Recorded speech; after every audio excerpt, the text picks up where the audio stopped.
Hey there guys, it's Ben and Pebbles here, and we will be taking a look at the Ponto's Aftermarket Warspite kit.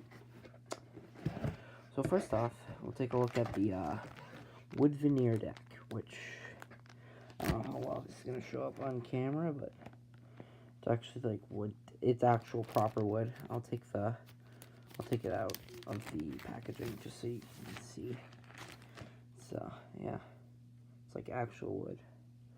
You can see where like everything's been laser cut, and here's like the stern end, and then it comes with some dry transfer decals with it. So it's actually incredibly cool kind of stuff it gives you. Okay, the next thing I will look under are the brass barrels. I'll take out some of them out of all the brass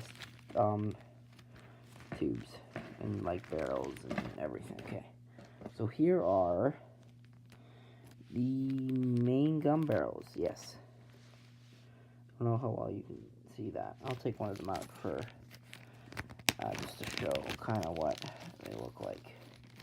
But I gotta make sure I don't lose any of the really super important little ones. So yeah, this was it took about 2 weeks for it to get to me. Sorry for the crinkling of the bag, but it's just being difficult.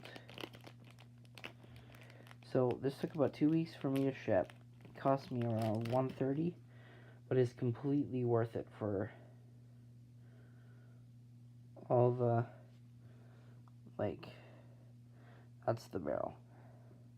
You can see it next to my finger for size comparison.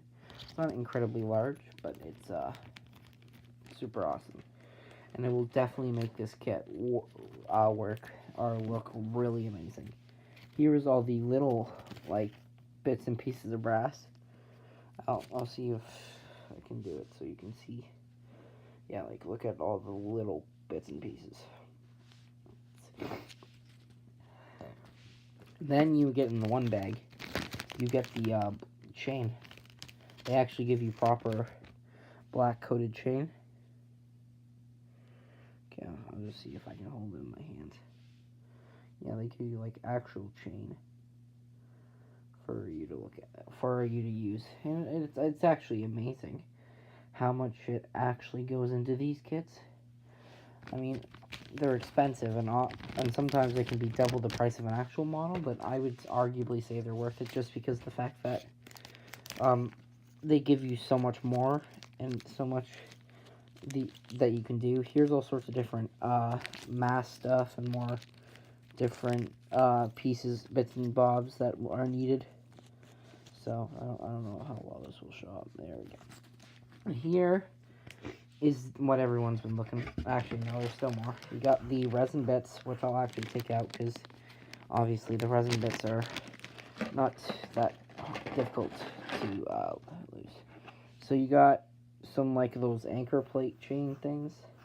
That's what these are, I believe. Here are some gun turrets. I don't know if I'll use these. Some of these look alright, but I'll decide whether or not to use them when it comes down to it. More resin parts here, obviously. Here's just more of those. Here are the blast bags for the guns. Excuse me. Oh, I'm dying here. Yeah, here, and it's hollow out, so let me take one of the barrels here. I'll grab one and show you what it would look like with the barrel in. Because I think that's, oh, I got my arm in the way. Also, sorry for whoever watched my YouTube channel, for the low production quality. Just a lot of times I have to make do with what I have, so. And that's what it'll look like with the blast bag on. And the barrel, so. That's the gist. So there's two of those. I've already shown you some of the gun things, so that's. And then you get some clear, I believe, searchlights. Yeah, these are searchlights. Yeah, it's very hard to tell the detail, but there is a little bit of fine detail in there. So let me just clean up all this resin part. So, I don't know if I ever really went into the history of the Warspite on the build review, but it was quite the ship. It hit everything. It hit its own ships, it hit rocks, it hit everything it could. And that's what, and in the end, that's what ended up what happened. She sunk, or she didn't sink, she got grounded ashore, when they were going to take her to be scrapped, and it ended up, they just scrapped her there, because they couldn't get her out. Excuse me. She served in both World Wars, famously being at the Battle of Jutland, which, for those of you who aren't naval historians like me, Battle of Jutland was a huge... Oh, actually, here's a different barbells or something. I don't know what they are. Just little pieces that I found. Okay. It was a huge naval World War I battle that really changed the future of how battleship design would be. Next here is the instruction manual. Or instruction manual. I say more like instruction page than manual. So it has all the different parts, like all the different things you need to do. I'll actually quickly do there we go. That's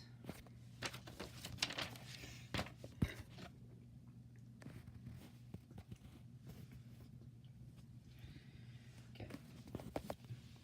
And while I focus, I have to open. We'll open up the photo etch. Okay. This is where I got on how I do things, because I could easily bend the photo etch. But here is the first sprue photo etch. Look at just all the amazing detail you can get with it. It has all fences. These are the anchor chain plate thingamabobbers. I believe that's the catapult launcher. That's the top for the gun, or the bridge. Different stairs. This is the like back walkway thing that sits on the back that like people can look at. On the next fret, which I don't know because it's kind of, they're all layered. I gotta kind of show. Then you have more like small different photo etch stuff that I will admit it's kind of intimidating, but I'm willing to take the challenge, because I mean, I paid the good money for it, I might as well use all of it. Well, that's why it's good to have the plastic parts as a backup. And then the final sprue has all the other fun stuff you could ever need. All sorts of different stuff. Just the incredible detail you can get with photo etch is just amazing. And if you're ever going to build a model, once you're an experienced modeler, don't just, because if you're a new modeler, buy this and just work with it, you'll ruin it. But if you're a decently experienced modeler, like, if you've been doing it for a while but haven't really done anything too spectacular, I recommend getting probably like a small destroyer or something and getting a kit like this and building it up, and it would be amazing. I just really wanted to build, I love battleships. I mean, I have an entire battleship row there, as I like to call it. So, yeah, this is, I gotta say, for 130 bucks, it is incredibly worth everything I got. I mean, it has all the brass that you could ever need to improve the kit. I mean, there's just, it's absolutely amazing what hobbyists can do now to improve their models. Like, it's just amazing. And if it all works out, I mean, it'll be absolutely amazing. Like, I'll see if I can show you. That's what the finished copy should look like. There we go. Yeah, that's what it'll look like. Sorry for the low camera quality. I'm doing it off an iPad, so yeah. I gotta say, for the price and everything, I gotta say it's worth the money, and I recommend, if you have the spare money to build up a model, I recommend getting an aftermarket kit, because it truly will go leaps and bounds into making a fantastic model. But that is all for this video, so goodbye, and I'll see you in the next video.